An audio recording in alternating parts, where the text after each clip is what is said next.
Good morning, everyone. Today is August 25, 2026, and we are here to conduct private conference for contract ID 26GCD0002. Before we start, let us all rise for a short prayer to be led by Engineer Jason Santos.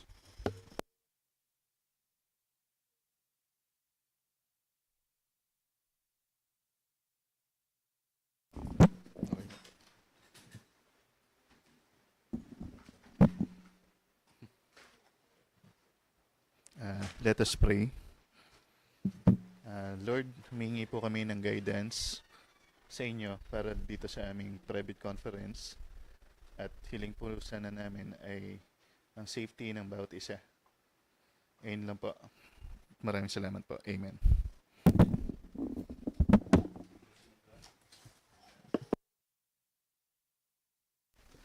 And to acknowledge the presence of everyone's attendees, Engineer Janet.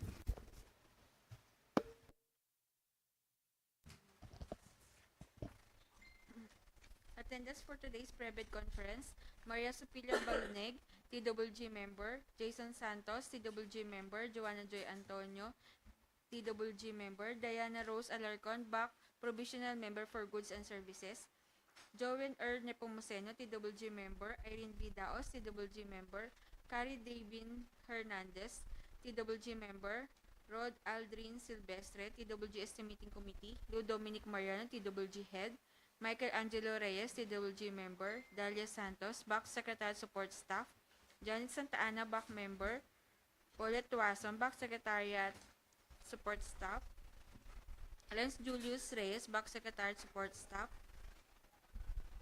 Christopher San Diego, BAC Secretary Support Staff, Mike Tulabot, BAC Vice Chairman, and attending us through online, Princess Crisel Signorin, BAC Provisional Member, John Arvin Cruz, BAC Provisional Member, Pastor Policarpio, BAC Provisional Member, James Alred Francisco, TWG Member, Jeremiah M. Sun, TWG Member, Celine Arieta, TWG Member, and for our observer and representative, Karen Gay, and E. Ramos Trading, Accountant Executive. Mr. Vice Chair, we have a quorum for today's private conference. Thank you. Thank you, since we have a quorum for today's private conference. Call to order. And now for the presentation of procurement of goods to be bid, Engineer Janet. We have one project, procurement of various ICT equipments for use at various sections of DPWH Bulacan 2nd District Engineering Office, Cityland, Palumbuhangin, Santa Maria, Bulacan. With PR number 26-07-0091, with approved budget for the contract of 3,727,564 pesos and 87 centavos. Thank you. Thank you. For additional information and reminders, may we request Engineer Dalia Santos to discuss the matters. For additional information and reminders for the set bidding date on goods, interested bidders may acquire the complete set of bidding documents starting last August 18 until September 8 of 2026. It can also be downloaded free of charge from the website of the Philippine Government Electronic Procurement System and the website of the procuring entity, provided that the bidder shall pay the applicable fee for the bidding documents indicated in each contract ID not later than the submission of their bids. Bidding will be conducted through an open, competitive bidding procedures using non-discretionary pass or fail criterion as specified in the IRR, otherwise known as the New Government Procurement Act. Bidders shall submit their bids through their respective duly authorized representative using the forms specified in the bidding documents in 3 separate sealed bid envelopes, original, copy 1, and copy 2, or in appropriate documents. All bids must be accompanied by a bid security in any of the acceptable forms and in any amount stated in the instruction to bidders. Bid opening shall be right after the deadline of the submission of bids here at the conference room at DPWH Bulacan 2nd. You can also view it through our live stream on our YouTube channel at dpwh.bulacan.2nd.DEO. Late bids shall not be accepted. In addition, interested bidders are mandatory to submit their latest general information sheet reflecting their beneficial ownership information duly received by the Securities and Exchange Commission for corporations and to accomplish the sworn affidavit of eligibility and beneficial ownership, which also applies to sole proprietorships. Lastly, everyone is also reminded to check the website if there are bid bulletin or supplemental bids issued by this office. Thank you. Thank you. And now to discuss the technical specifications of this project, may I request Ms. Dan Rose Alarcon.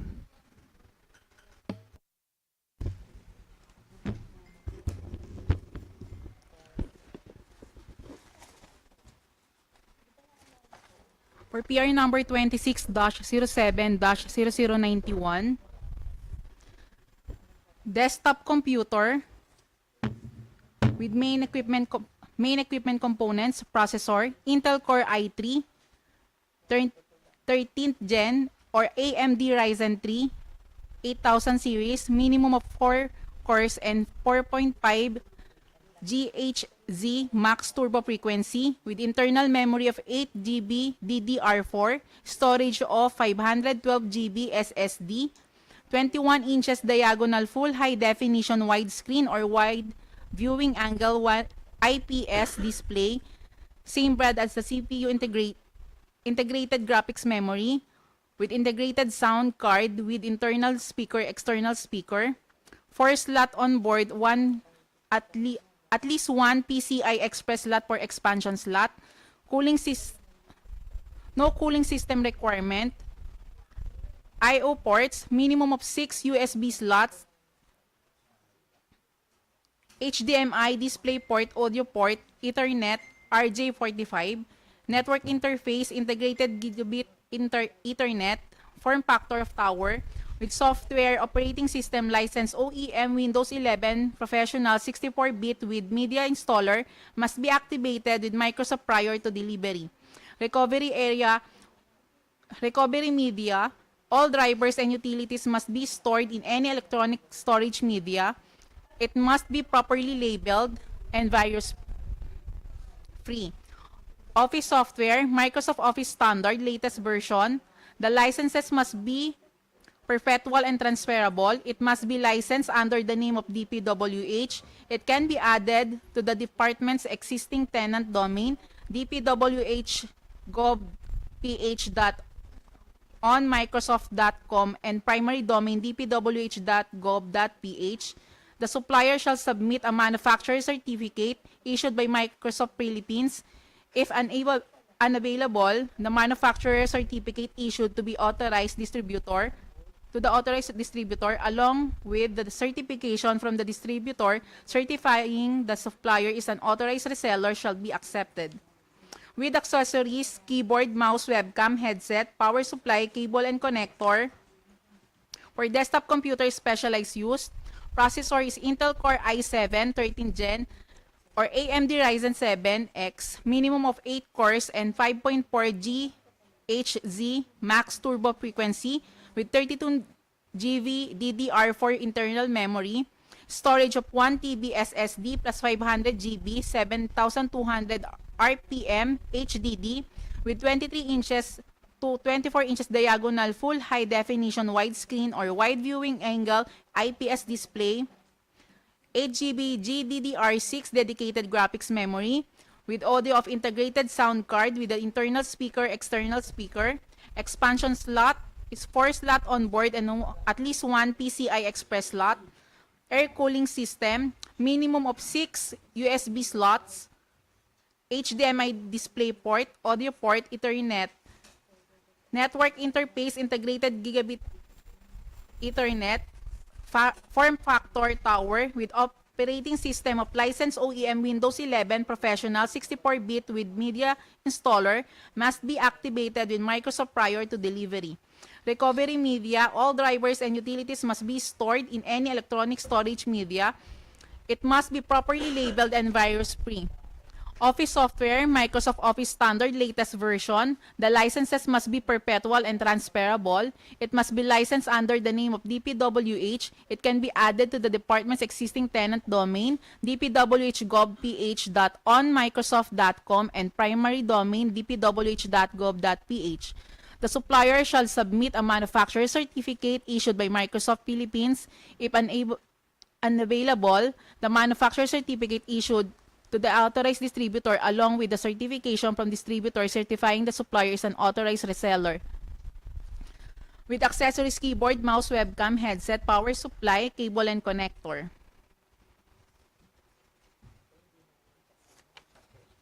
For laptop computer administrative use, processor of Intel Core i3 or AMD Ryzen 3, minimum 4 cores and 4.1 GHz max turbo frequency, 8 GB DDR4 internal memory, storage of 512 GB SSD, display and graphics of 14 inches diagonal full high definition widescreen display with integrated graphics memory, integrated high definition audio support, integrated speakers, and integrated digital microphone, with webcam integrated widescreen HD, with 3 USB, 2 Type A and 1 Type C, HDMI DisplayPort, audio port, Ethernet. Network interface, Bluetooth, wireless LAN, auto-detecting and auto-sensing, not more than 1.4 kg over 3.10 pounds. Operating system is licensed EOM, Windows 11 Professional 64-bit with media installer, must be activated with Microsoft prior to delivery. All drivers and utilities must be stored in any electronic storage media. It must be properly labeled and virus-free. Microsoft Standards latest version. The licenses must be perpetual and transferable. It must be licensed under the name of DPWH. The supplier shall submit a manufacturer certificate issued by Microsoft Philippines. If unavailable, the manufacturer certificate issued by the authorized distributor along with the certification from distributor certifying the supplier is an authorized reseller shall be accepted. Accessories, mouse, carry case, cable adapter, headset. For laptop computer specialized software, Intel Core i7HX or AMD Ryzen 7 HS, minimum of 8 cores and 5.0 GHz max turbo frequency with internal memory 32 GB DDR5, storage of 1 TB SSD, with display and graphics 15.6 inches to 16 inches diagonal full high definition widescreen display, 8 GB GDDR6 dedicated graphics memory, with integrated high definition audio support, integrated speakers, and integrated digital microphone, with webcam of integrated widescreen HD, 3 USB slot, 3 USB, HDMI DisplayPort, audio port, and Ethernet.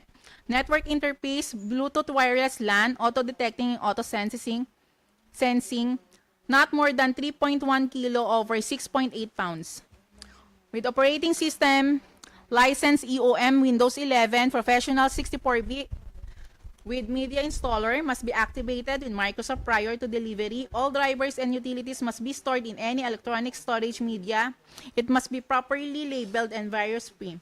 Microsoft Standard latest version. The licenses must be perpetual and transferable. It must be licensed under the name of DPWH. The supplier shall submit manufacturer certificate issued by Microsoft Philippines.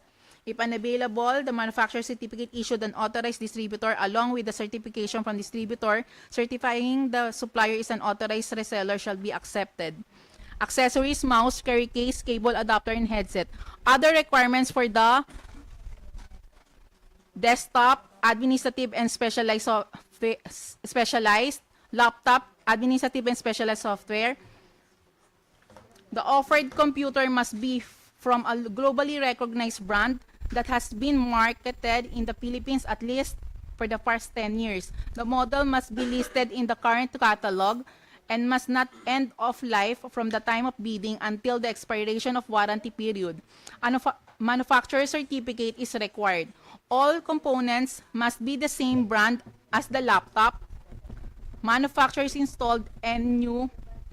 The supplier is not allowed to change or add any Energy Star certified with Energy Star stamp For laptops that do not carry an Energy Star label, an appropriate means of proof of energy consumption labels shall be submitted just as technical dossier of the manufacturer or a test report from a recognized body to demonstrate compliance with the requirement.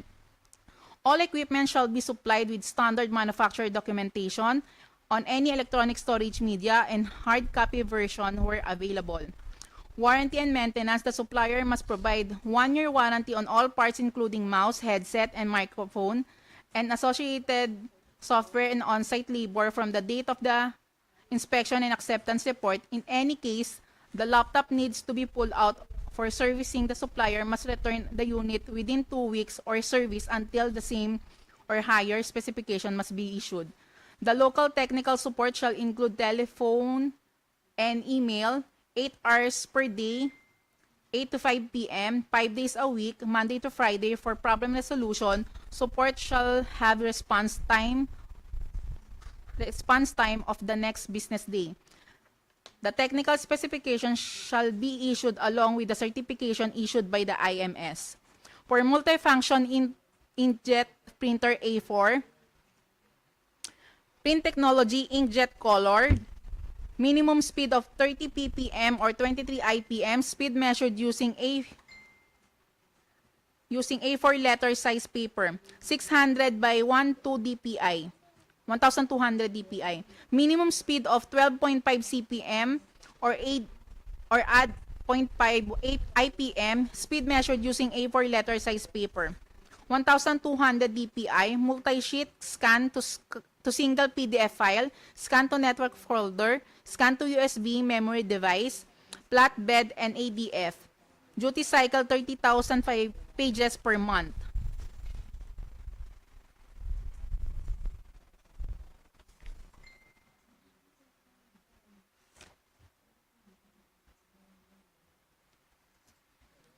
Duplex printing, automatic two-sided printing, cassette tray 1, 250 sheets, cassette tray 2, 250 sheets, multi-purpose tray, legal, paper band, envelopes, labels, cardstock, photo brochures for media supported OS Windows 10, 11, original CD, DVD copy, or in electronic media storage. Cables and connectors, all necessary cables and connectors, patch cord. Other requirements, the offered printer must be from a global recognized brand that has been marketed in the Philippines at least past 10 years. The model must be listed in the market catalog and must not be end of life from the time of bidding until the expiration of the warranty period. A manufacturer certificate is required, Energy Star certified, for printers that do not carry an Energy Star label. An appropriate means of proof of energy consumption label shall be submitted, such as technical dossier of the manufacturer or test report from the recognized body to demonstrate compliance with the requirement. All equipment shall be supplied with standard manufacturer's documentation or any electronic storage media or in hard copy version where available. The supplier must provide a 1-year warranty of parts of on-site labor from the date of the inspection and acceptance report. The local technical support shall be include telephone and email 8 hours per day. The technical specification shall be issued along with the certification issued by the IMS. Thank you.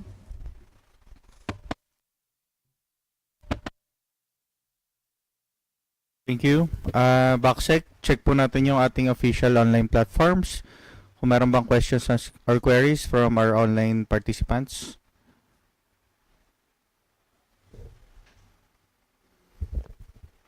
So, as confirmed, wala. For those who are attending physically dito sa ating private conference, meron po ba kayong katanungan, questions, or queries? Good morning po. I'm Karen Guy from A. Ramos Trading. Ma'am, inquire ko lang yung sa yung sa cable, yung kung pwede ba siyang ibang kulay kasi ang Cat 6 kasi medyo mahirap hanapan ng kulay orange. Pwede ba yung iba naman allow naman siya ng gray. Yung patch cord lang po. Low. Ma'am, kung ano po yung nakalagay natin sa specs, yun po dapat ang ma-provide natin.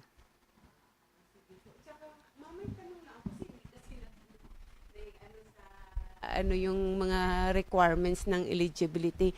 Tanong regarding dun sa beneficial certificate, yung ano, 'di ba corporation, single prop po kasi kami. Sa iba kasi to eh. Yung beneficial ownership.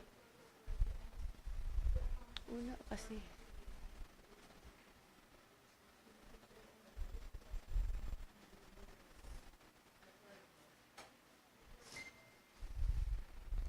Kasi may corporate. Wala kasi kaming GIS.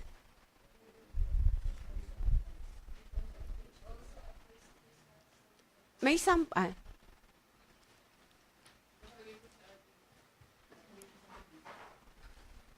Ma'am, regarding po rin sa query nyo, regarding dun sa beneficial ownership information, kung kailangan nyo pong mag-provide since sole proprietorship po yung company na gagamitin nyo. Opo.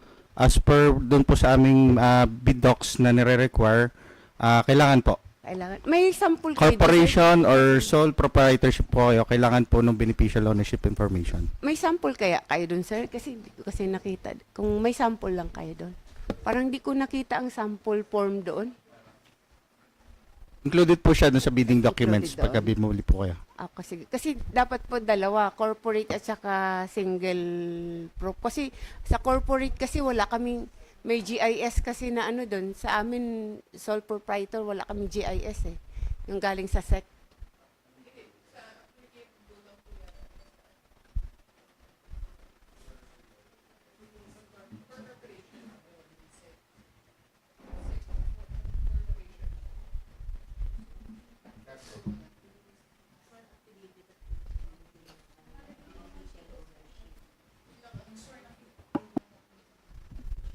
Hindi ko nadala yung laptop.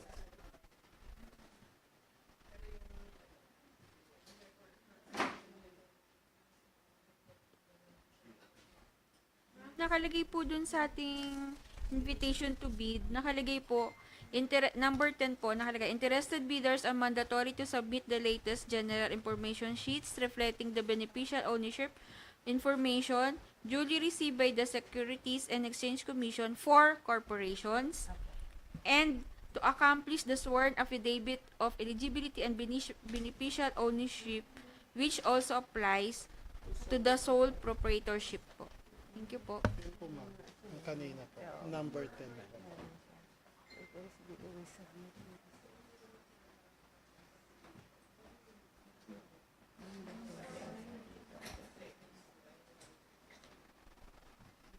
May sample form din kayo doon para sa SOL, ma'am? Kasi naandala yung ano ko, laptop. Nasa bid docs din po. Sige. Sige po, yun lang din naman po. Kasi yung iba kasi nilagay ko, ma'am, hindi na po sa ganito. Kaya parang, kasi kagaya sa Bulacan first, hindi na ni-required. Okay, sige po. Thank you. Meron pa po bang katanungan? So hearing none, magantay po tayo ng additional 3 minutes kung meron pa pong mag-arise na questions or queries from our online participants and for those who are attending physically here in our private conference. Thank you.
Check, kindly check po yung ating online platform.